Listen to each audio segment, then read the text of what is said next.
இனிய வணக்கம். Welcome to Mom and Sons flavour ஆட்டுக்கால் சூப். ஆட்டுக்காலில் இருக்க சத்துக்கள் நம்ம உடம்புக்கு ரொம்ப நல்லதுங்க. நம்ம எலும்புகளை வலுவாக்கும். நீண்ட நாள் மூட்டு வலி இருக்கிறவங்க இதை அடிக்கடி சாப்பிட்லாம், ரொம்ப நல்லது. ஆட்டுக்கால் வாங்கும் போதே அதை நல்லா தீச்சி தான் நமக்கு கொடுப்பாங்க. அப்போ அது மேலே இருக்க கருகளை நம்ம வாங்கிட்டு வீட்டில் அதை கொஞ்சம் நேரம் தண்ணியில் ஊற போட்டு கத்தி வச்சு தேய்ச்சா எல்லாம் வந்துடும். அதை சுத்தப்படுத்திட்டு அதுக்கப்புறமா மஞ்சத்தூள் போட்டு நல்லா கழுவி எடுத்துக்கோங்க.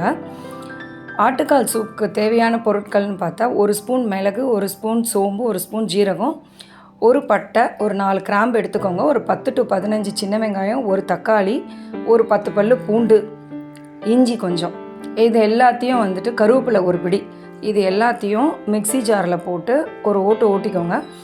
கொரகொரப்பாக இருக்கிற மாதிரி அரைச்சிக்கோங்க, ரொம்ப மைய அரைக்க வேணாம்.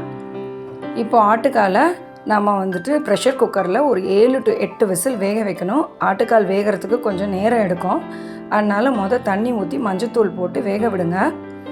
இதில் நாம் அரைச்ச இந்த கலவையை போட்டுருங்க. போட்டுட்டு ஆட்டுக்காலை நல்லா கொதிக்க விட்டு வேணும்னா 1 ஸ்பூன் நல்லெண்ணெய் ஊற்றினா, நான் ஊற்றலை, 1 ஸ்பூன் தனியா மட்டும் போடுங்க. தனியா போட்டு இப்போ நல்லா கிண்டி விட்டுட்டு ப்ரெஷர் குக்கரில் 7 to 8 விசில் வைங்க. இதுலேயே பட்டை லவங்கமும் சேர்த்துக்கோங்க. நான் 7 விசில் விட்டுருந்தேன். அதுக்கப்புறம் தான் நல்லா வெந்திருந்தது. இப்போ பார்த்தீங்கன்னா நல்லா ஆட்டுக்காலோட அந்த எசன்ஸ் சூப் இறங்கியிருக்கும். இதில் கொஞ்சமாக ஒரு 4 இலை புதினா, கை நிறைய கொத்தமல்லி போட்டுக்கோங்க.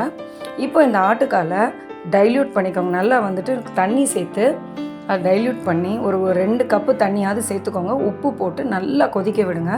அது எந்த அளவுக்கு கொதிக்குதோ அப்போ தான் அதோட எசன்ஸ் எல்லாம் அந்த சூப்பில் இறங்கும். ஆட்டுக்கால் ஏற்கனவே நீங்கள் ப்ரெஷர் குக்கரில் வச்சுருக்கறனால நல்லா வெந்துருச்சு. இப்போ அதை கொதிக்க விட்டோன்னா அதோட நல்ல சத்துக்கள்லாம் இறங்கி அந்த சூப் ரொம்ப சுவையாக இருக்கும். இப்போ சூப் ரெடி. வாரத்தில் ஒரு நாள் செஞ்சு குடிச்சு பாருங்கள்.